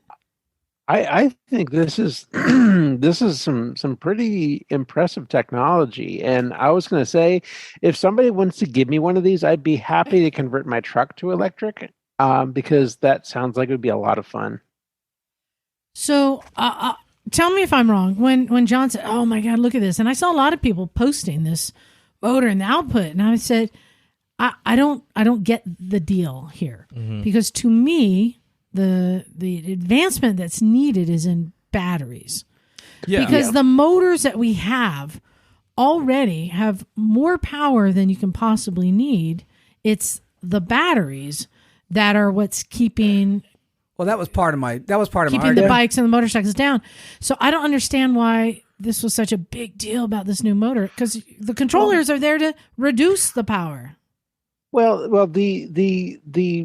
the value here is that you have an incredible amount of power that's put out by a relatively small power plant. This isn't as meaningful for motorcycles as it is for larger vehicles, I would say. This is something that I could see could be put into like a large pickup truck or some other sort of a large work vehicle, even like a delivery truck, for example. Yeah, sorry, go ahead. Yeah, it could be a really an efficient and powerful power plant, because this has gobs of torque, which you need for a vehicle that's hauling a lot of weight. So for a delivery truck, for example, this could be a breakthrough. But again, like you said, the battery technology is going to be the limiting factor on any electric vehicle. Well, and that was kind of my thought, because if they could shrink this down to 60 pounds for a car size motor, if they can shrink it down by 2 more thirds, that gives you more battery space, and it gives you a very light motor. Well, I like the idea that you just have cars with multi-motors. Like some cars have 2 electric motors in the front and 1 in the rear, and you could do all sorts of fun Emma, stuff remember with it, that vehicle that we tried out up at one show last year? Yes. The Arcimoto. Arcimoto, and that had a motor in each wheel. Dual motors, Dual motors. They're made here in Eugene. But to me, I just thought more power. I mean, it's like saying hey, we just announced a 5,200cc motorcycle. It's like, so? I was more it was the size that got me. It's the how small they're getting now. So that's why I didn't know why that was significant. What applications would this be used in that it's really going to be a game changer? Well, like I said, I think that sounds like a delivery vehicle type of power that's needed. It's a matter of finding the right application for it, and to me, that sounds like that's where that's headed. Mm-hmm. Mm-hmm. Yeah. Well, that was my thing. I was like, I don't know why I was making a big deal. You got to understand, too, Koenigsegg is known for making bonkers like supercars, like $1 million supercars. So this is kind of like maybe borderline out of reach for mass production. Maybe, I don't know. Depending on technology. Yeah, and that would also be a good application for a supercar too, because gobs of torque goes great in a supercar, right? Yeah. I have to admit though, Jim, every time I see some new motor announcement, I go, "Oh, can we put it in his DR350?" That's what comes up. If there's space in there, we'll put it in there. The DR350 is about to go away, so if somebody wants it, you better holler now. Wow. You don't have anyone who wants it just yet? No, the parts bike DR350? Yeah. No, but I am remodeling my bathroom, and my shit's under construction, so things are going. Yeah, I figured. Did you get Mike to sort out your plumbing? I can't afford Mike. He's balling these days, bro. That guy has so many motorcycles. Dude, he's stunting on motherfuckers. I can't afford him. Hell yeah. I got to get the guys that don't show up when the swell's big. You know what I'm saying? I hope the surf's not big today. I hope the surf's not big. Yeah. Got to take a shit in my own house. Yeah, I need to wrap around my bathroom too. Exactly. So I mentioned that a lot of events that some of us are going to, different events. Emma? Yes, darling. I think you, me, Michael, and and award-winning mic. And are you coming, Stumpy, to one show? That's the plan. I think a bunch of us are going up to one show. We had an email come in from Dave. He says, "Hey, Misfits, Dave of the Highway to Health fundraiser here. Last time I met up with y'all was at the one show a few years back, before the Rona fucked up all our plans. Does that Back, yeah. He said, I'll be back at the show this year, hopefully relaunching the charity ride and also slinging beers for Yakats Brewing. Nice. You guys going to make Right it on. again this year? I think it was Bagel who stopped by the brewery a year or two back, and I wanted to extend an invitation to any of the crew that wanted to stop by before or after the show.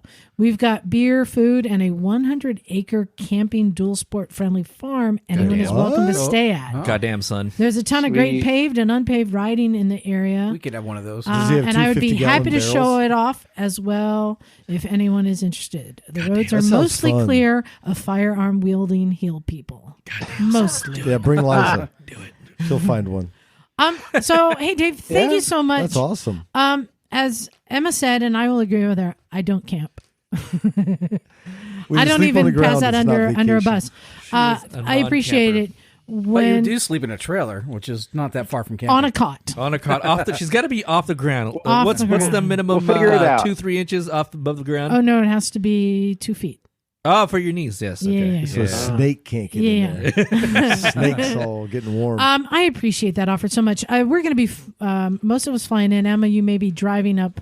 I'm driving up with McCarthy. And we're going to be That's at, a hell of a like when drive, we go 2 days. to the show. Yeah. We're at the show every minute, and just staying at a place nearby. And what are the dates again?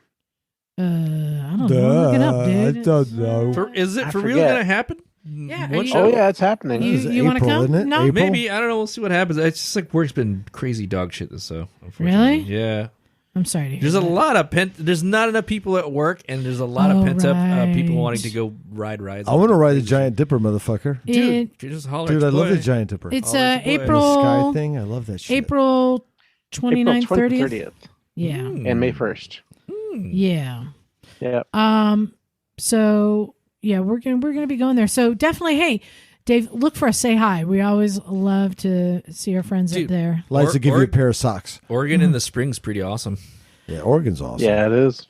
Dude, we got to come up with a thing. My favorite was that year we had everyone go up to Mike and say, "Look at me when I'm inside of you," to get free socks. That was a good one. That Amazing. and the when you see Emma, give her a can of beans. Yeah, that yeah. was a good one. I think of it, I like Yeah. the Mike one because Mike is so scary looking. And like people are afraid People to are say so it to him scared. because they're like all ready, and then man. they see Mike and they're like, "Oh shit, that guy Gorilla might kick Mike. my ass." Oh my God, he's gonna break me in half. Yeah, right?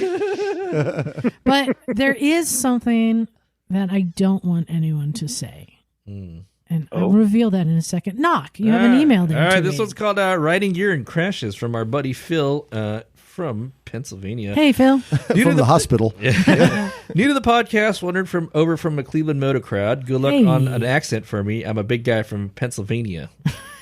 I don't know how to do Pennsylvanian accent. How does that? Amish. Yeah. How you do it? Hey, I don't. That's like New York, right? Amish. I don't know what the fuck I'm talking about, man. You can't do a regional Pennsylvania accent. Who? I mean, come on. Yeah, what kind of person are you? Who are you?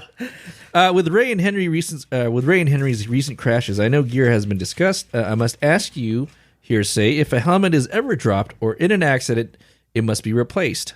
But if it falls off your bike, dropped and does not look damaged, is it safe to keep using?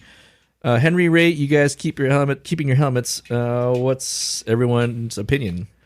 We actually busted that myth a while ago. What's your cash flow like? Yeah. When you drop your helmet off of the bike, it does not damage it enough No. to really to mess it up. It used to be a myth that, hey, you got to throw it away now. It's not Right. good Yeah, anymore. we're talking about shell compromise with the actual fiber line Right, pushed and in. you know, Like, as sickening as a crunch, there is nothing like the noise of your helmet falling it off. the bike. sucks, yo. That's the truth. Yeah, You just hear dollar signs for the face shield. yeah, That's all I hear is exactly. new He's fucking patching it face up. Now the thing, if it has multiple hits on the same spot, it Right. can compress it, Yeah. impair it, and crack the shell. But if you're in an accident and you have a big hit, throw it away. But Right. in their cases, neither of them, I think, had a head hit. They were conscious the whole time, and I don't think there was damage to the helmet. Yeah. I don't think it's an issue. I believe if you aren't sure, you could always send the helmet to the regional office or manufacturer's office, and they'll assess it for you. For the most They part. do that by destroying it. Do they really? I don't know. Oh, They do. Really? Yeah. Well, it probably gets to the point, if in doubt, Yeah. If in doubt, go buy a new helmet. Put a hole in it. Yeah. No, but the way it happens is if you get a hit, then it's impaired at that spot. Mm-hmm. So if you got rocked, toss it. If there's any visible damage to it, even if it's just scratches, because that can affect it too, toss it. So I have a question. I don't run into that issue, but like from UV degradation, if you ride more or less every day, how many years?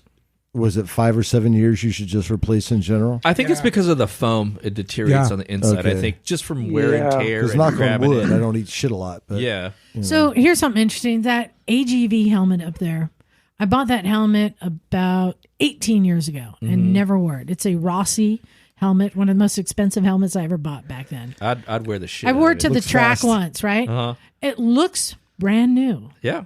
But if you put your hand up on the inside, all the plastic liner, all the black is turned gooey and it comes off on your hands. Smells like Interesting. clams. Yep. Huh. Yeah. Yeah. That's probably why they want that 5-year. Yeah. It shit just So starts to break apart. it's the thing is it's a slow degradation. Well, you know what I've noticed too is by the time you've had your helmet like for 4 or 5 years, all the other shit starts to wear out anyway. Yeah. Like the little things your Right. face Yeah. shield Knobbies locks into. and- It's like you kind of get a feel for when it's it- time to cash it in. It's a sign. It's All right. exactly. All right, yeah. and finish that email. Oh, yeah. There's more to this email. To my next point, I keep hearing "fuck knock," knock ?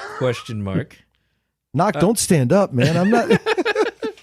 I'm like, what did this guy do to everyone to say to make everyone say "fuck knock"? Then I realize he never makes it through a show or a podcast. Yes, a fuck knock. So hey, you know what? I want to call an end to this. All right. Yes. I want to call an end to this. We like knock. Yeah, Knock's like- I'm but probably after- one of the first ones to say fuck knock, and I probably started the whole thing, right?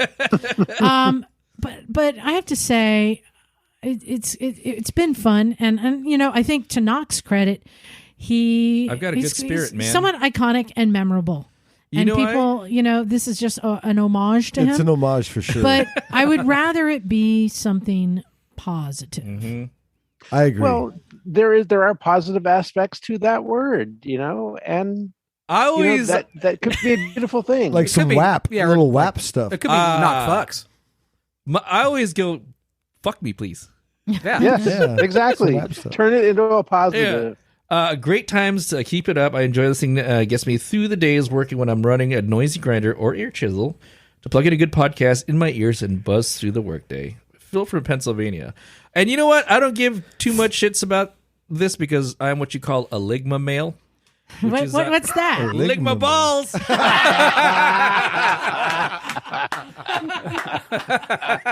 And that's it. Oh my god, that's funny. Yes.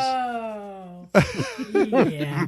No, I thought let's try and come up with something else. People have something they like to sign off with. It's kind of a tell, like that they're one of us. I kind of like give it the beans. Give it the We beans. can. Don't you think we can claim that, Emma? I think so. Well, Emma can. Well, Emma can, but I think that's something. I mean, Jim, Yes. you were in the desert. You Yes. were giving it the beans. I was eating beans. I was giving it the beans. I There mean, were come lots on. of beans to be had. There was I had a a lot. poncho that looked like Clint Eastwood. you go. I mean, He just ate some beans. Knock made a 7-year-old cry today. I He did. gave it the beans. I was helping her clean her room. And then that's how I make children cry. Is clean your room. Do this. Do that. Put it in this. Well, you give keep it the Emma made beans. Ellie cry, right? Yeah, I think this is something that's kind of we all give it the beans when we're doing stuff, right? Oh heck yeah! We are what you call bean Beans givers. givers. Bean Yes. givers, giver of the bean. Just slip it in. Well, no, I mean, it boils down to the same thing. If you're going to do something, put some bloody effort into Yes. Charge. it. You know?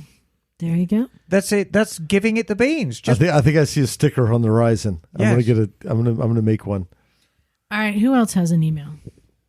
Oh, apparently I Oh. do. Did I give you one, John? Nope. Oh, Would you like one? Or No, go ahead. Oh, okay. So I have an email here from Anthony. Hey, is it Anthony or Anthony? Anthony? Anthony. Okay, and it says, "Hello, Misfits. Keep up the good work, and hello from Albuquerque. Oh, I want to go to Mexico. I'm going to go see Jamie. I have a clutch question. I own a 2002 ZRX 1200. It's a very good bike. Ooh, ZRXs are fun. With 12,000 miles on the clock with a stiff clutch. After about an hour of riding around town, my left hand gets pretty tired. My questions are, do you think the clutch fluid needs bleeding changing, or might the clutch plates need to be changed? Other than that, the clutch works well. Thanks for any advice, Anthony." Those things got hydro clutches, huh? Yeah, they do. ZRXs had cable clutches for a long time, and just the final incarnation of the 12. I think his might be the last. 2002. It's a cable clutch? No, it's hydraulic. Okay. And they just did that for like the last 202, 03, I think. Had Interesting. Hydraulics. Any hydraulic clutch, it's susceptible to fluid degradation. So I tell you what I would do, Anthony. Start with the cheap stuff. Just bleed it. Just bleed it. Because I guarantee the stuff that's going to come out of there is going to be like disgusting brown soup. Bleed the clutch. The benefit of that is because the fluid has less junk in it, you'll actually get more of a throw when you pull in the lever because it's going to be less compressible. What you can do now is you can actually ratchet the lever back because it's got adjustable levers on it. And you can set it to like number 2 so it's closer to the grip. Because, as we all know, our hands are more powerful. The more towards a clenched fist we get, the more powerful our hands get. So it's going to behoove you to get that lever as close as you can to the grip before you start pulling it. So what I'd do is, step 1, flush and bleed it. It's a 10-minute job on that bike. Very, very easy. Set your lever control to number 2 or something. And if it's still stiff, you can bung a set of new plates in it, but it's very, very early for 12,000 miles, is it? Yeah. People tend to hooligan those bikes, though. Yeah. I've yet to come across a ZRX that hasn't had a hard life. Yeah, is getting lighter clutch springs a thing, or is it bike too powerful? You can. Yeah, okay. Well, and conversely, unless he's had it from new, a lot of people, especially if they buy this bike and say, I'm going to spend my career wheeling this bike because it's so good at it, you put heavy-duty clutch springs in it. Yeah. You literally throw away the Kawasaki ones and you put some Barnett's in it. And it might be like that. EBC do notoriously stiff clutch springs.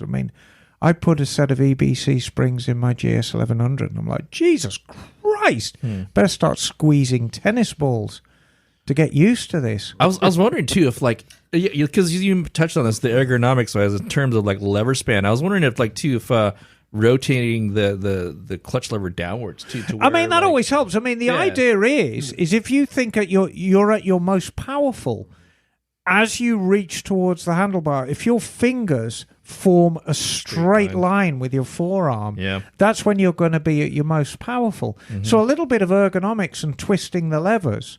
The ZRX has got quite an upright riding position, but unless we know how tall Anthony's torso is.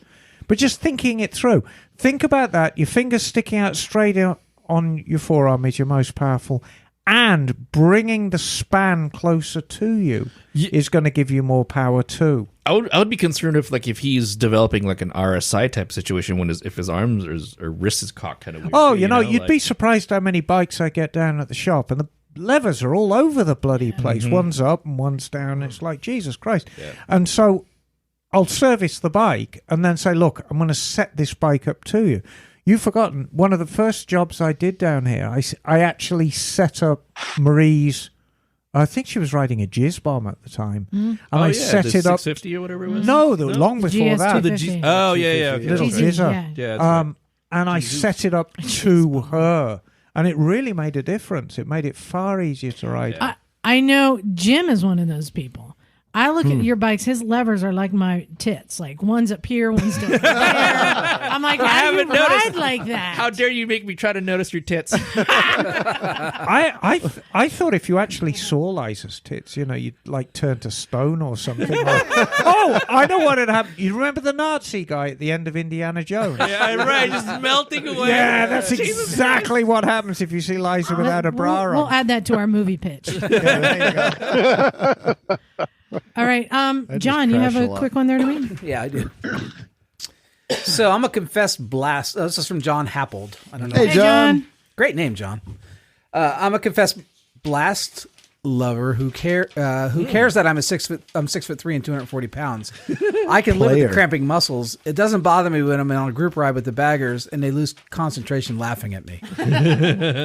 Can we just review what a blast is? So a blast is a Buell, and it's basically half a Sportster. Yeah. Mm-hmm. It's a 1200 Sportster that's short stroked and then cut in half. So it's basically a 500. Oh, I thought they were Rotax. No, they're not. No, it's half a Sportster. Wow, It's not as. Yep. It's not as. How can we put it? Complex as a Rotax. Yeah, it's big old engine case, one little cylinder.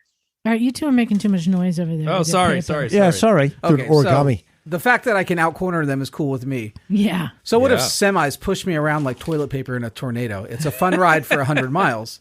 But the reason I'm sending this is that I'm considering the retro style of the W800. That's a good bike. And I'm wondering if you guys have an opinion on them. I think it's a fabulous bike. Everything I've read about them has been really good. So they've been around forever. Yeah. Well, the 800 only... What? No, that's the new. years. Yeah, that's It's a developed machine. Yeah. It first surfaced as the W650 in the late 90s. And it's got a bevel drive, which is neat. Yes, it does. It's Ducati style. And it was in the same category as the GB500. Nobody wanted it when it was available, and then when it wasn't, everybody wanted it. The difference is it was actually a far better bike. It's a twin-cylinder bike. It's got plenty of power. Very charmingly styled. It is. And people rather cruelly at the time said, oh, they're trying to knock off a British bike. Yeah. And Kawasaki said, we're not. We're trying to knock off our own W1s and W2s from the mid-60s. And they were quite right as well. Good-looking bike. I like them. I like them a great deal. They're beautifully engineered. Like most Kawasaki's, the finish is a bit gorblimey. But if where is this fella? It doesn't say where. Okay. Well, if you're in a dry climate, you'll be all right. I like vintage styled bikes. The problem is you have to take in the gas station factor. Like not big enough tank or range? No. Or what do you mean? How long it's going to take you to pump gas when everyone keeps coming over to talk to you? Yeah. About sure. it looks just like a bike they had when they were young. Right, yeah. Yeah.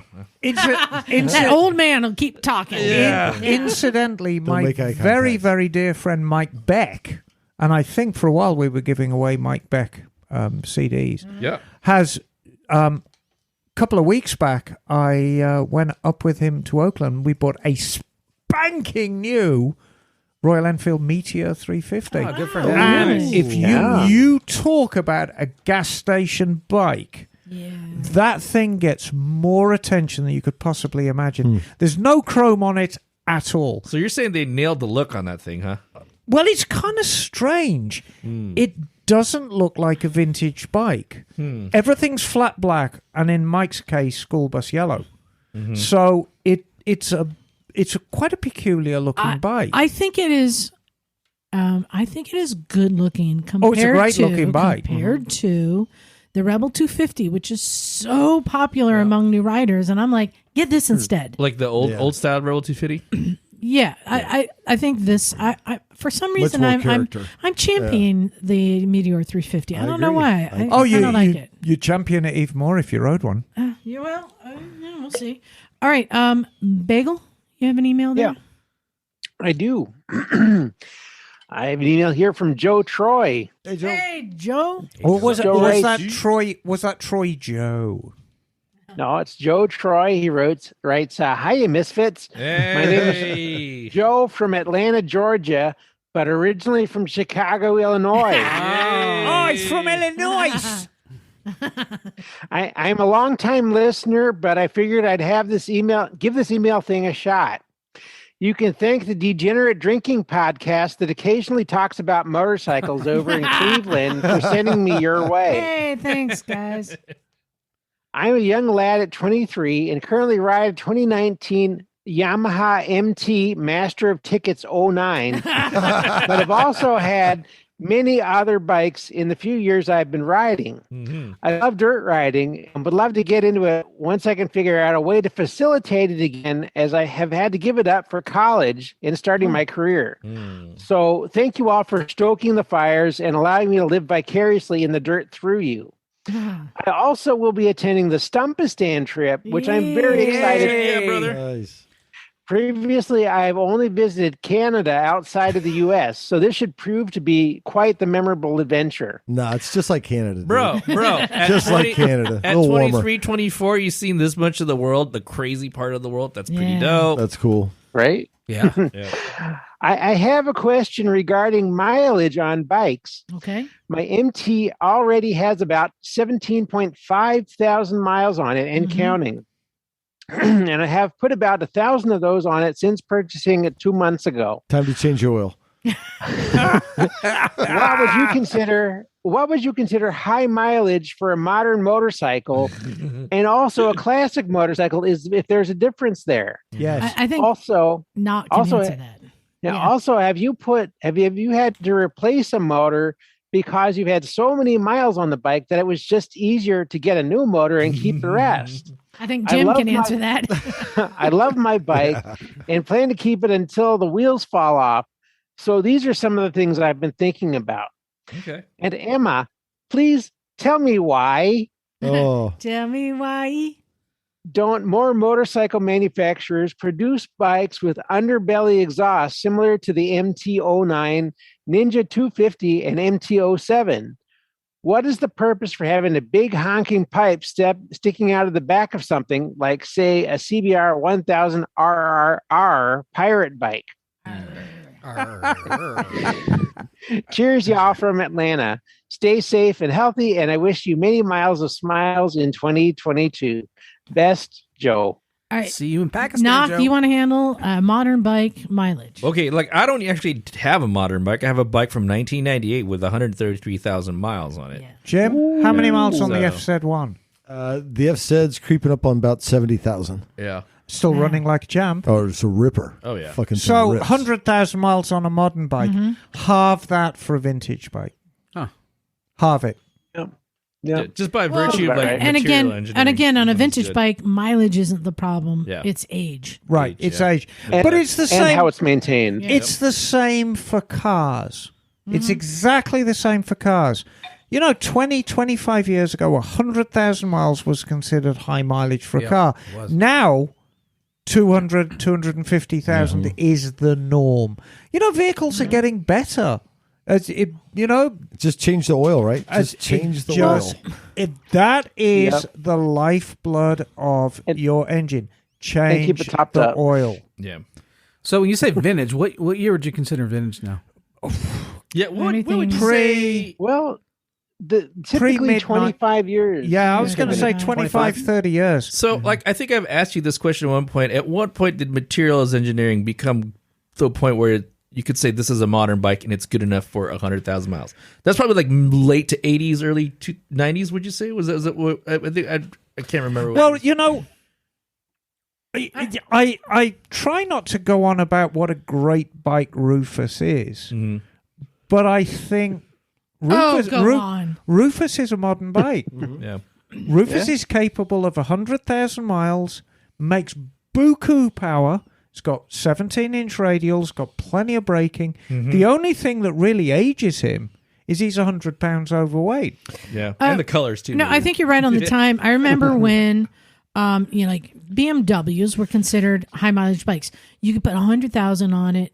Now, almost any bike will do 100,000, and BMWs are made to do 200,000. Right. So, like, I gotta say too, like, it's usually hardly ever the motor itself that like starts taking a shit. It's the parts around it, like the water pump seals, Right. The fucking hoses, Right. you know, And Stator. yeah, silicone hoses for the spark plugs or whatever. You know? And I have to say, every time I've ridden a very, very high mileage bike, and your FC1 Jim is the exception, they are not the most pleasant things to ride because they feel baggy. Oh yeah, you'd totally feel it. You can feel it in the forks, you can feel it in the chassis, you can feel it in the brakes.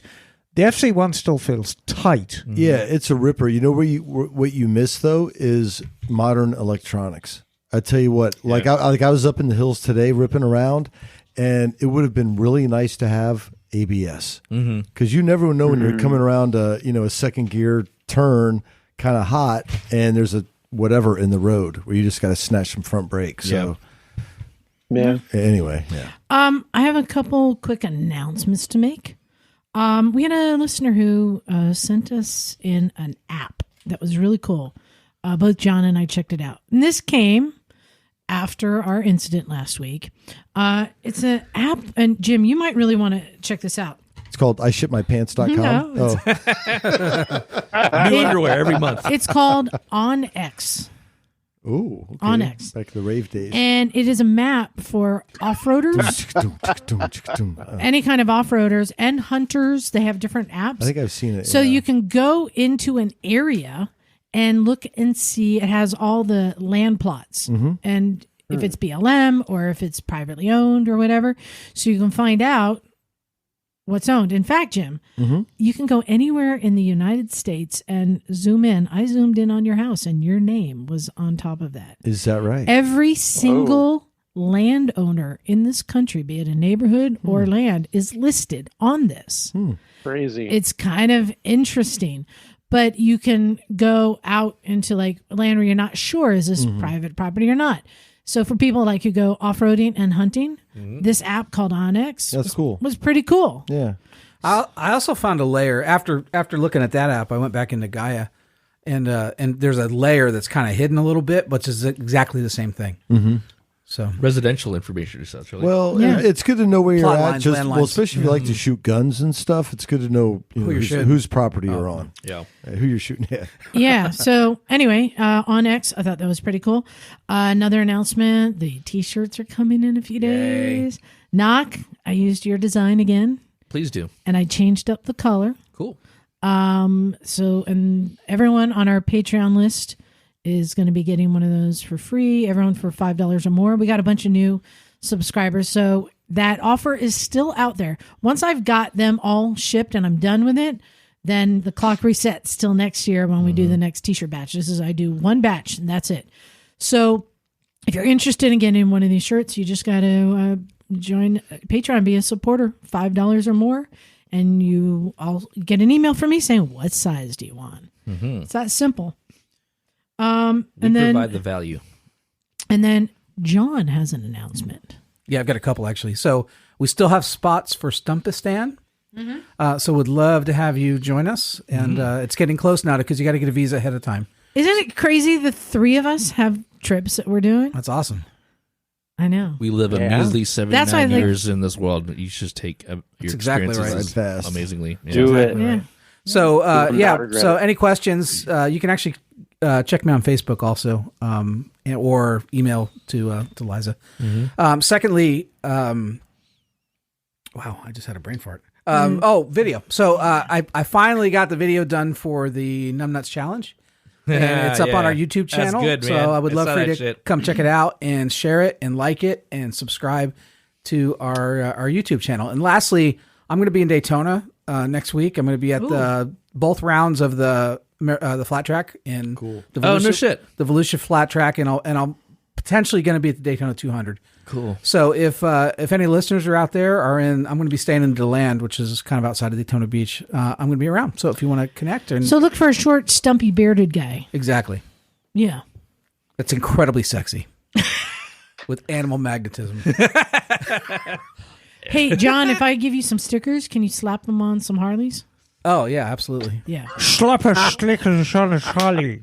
I think that's it. Anyone else have any more announcements? No, man. Come to Italy with Emma and Come to Pakistan with you, me. You know it makes sense. Travel with a misfit. We've got something for everyone this year. Indeed. Don't sit at home. I know. Well, did I tell you who signed up for my trip? Who's that? Hillary Clinton. Aaron Sills. Oh, shit. To Pakistan? Oh, wow. Yeah. Wait, when are you going to Pakistan? In September. You have to go with me. You can't go with her. No, I'm just curious. There's 2 Pakistan trips. I didn't realize there's 2 Pakistan Stumpastan and trips this year. Chickastan. Wild. How many people you got on Chickastan right now? 13, I think. God damn, son. Yeah, we're only at about 7, I think. Okay. Yeah. Well, that's still pretty dope, though. We got 7 signed up for Italy in a week. That's wild. Yeah. I know. But you know, I think it's this year. I mean, everyone's ready to bust out. I got one person signed up for my desert trip.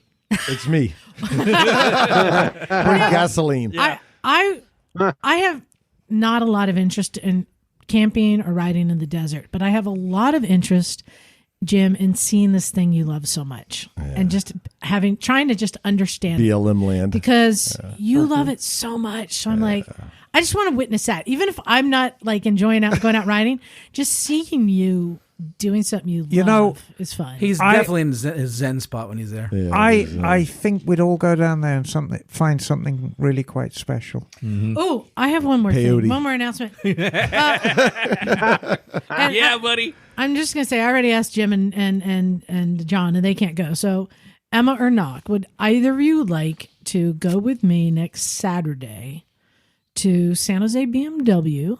They're going to be playing the Wyoming BDR film, and they're doing it drive-in style in the parking lot. Unfortunately, nice. I can't. I've got birthday party I got to go to, but I may. You may. Well, I'm looking for a firm commitment. Well, you can't bloody have it. Because I got 2 passes to it. Hey, check out a lot of BMW dealerships around the country are doing this. The film is touring the Wyoming BDR, starring Jocelyn Snow. So this is a nighttime event, yeah, obviously. Yeah, so they're saying bring your camping chairs, and they're setting it up in the parking lot for outdoor movie night. Nice. Yeah, so what a great what great time? What time does it start? It starts at like 5. Are they selling BMW branded hot cocoa and Touratech mugs? Oh, I hope so. I hope so. Yeah, it's going to be in the evening. So if you're interested, you want to come, let's do it. Cool. All right. Hey, big thanks to everyone, especially to our Patreon supporters. Thank you. You know we love you. Like I said, I'm going to be shipping out almost 200 shirts, you guys. Damn, son. I know. It's going to be quite the process here, but I'm always excited when we get them. And thanks, Knock, for making a design that's easy to keep reusing. I bring the value to this. It looks good. How much was that logo? Free 90 free, son. Some value engineering there. No, actually, I think that might be a good catchphrase for you, Knock. I bring the value. Yeah. I do bring the value. Nice. Word. So thanks, everyone, for listening. I really appreciate it. Remember, you can go to motorcyclesandmisfits.com. You can find links to stuff there. Also, recyclemotorcyclegarage at gmail.com. Send us your ancient biker wisdom tip. Let's share stuff. Just the tip, though. Just the tip. Exactly. So I think we're ready to get out of here. Thanks, everyone. This is Liza. Stumpy John. Emma, darling, and who brings the value? Bing bong. Make a Jim, son. Bagel. We are out of here. Go, go. Bing, bing, bing, bing, bong.